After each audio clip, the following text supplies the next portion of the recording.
بچے پر قربانی کا کیا حکم ہے؟ چنانچہ اگر بچہ مالدار ہے اور پھر وہ بچہ مالک نصاب بھی ہے، نصاب کا جو شریعت نے متعین کیا ہے وہ اس کا مالک بھی ہے،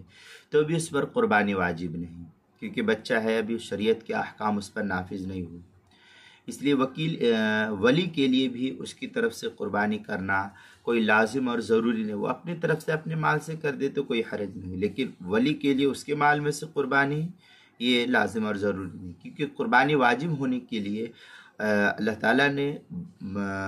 بلوغ کی شرط لگائی ہے، اب یہاں یہ بالغ ہے نہیں، لہذا اس کے اوپر قربانی کا وجوب نہیں ہوگا۔ چنانچہ البحر الرائق کے اندر ہے وقولہ لا عن طفل یعنی لا یجب علیہ عن اولاد الصغار لانہا عبادت محضہ، اس طریقے کی عبارت جو ہے البحر الرائق جلد نمبر 8 صفحہ نمبر 174 جو HM سعید کراچی کا چھپا ہوا نسخہ، اس کے اندر فتاوی شامی جلد نمبر 6 صفحہ نمبر 315 بدائع الصنائع 5ویں جلد صفحہ 64 فصل اما شرائط الوجوب کے تحت جو ہے اس کو نقل کیا ہے۔ اسی طریقے سے قربانی کے مسائل کا انسائکلوپیڈیا اس کے حروف تہجی با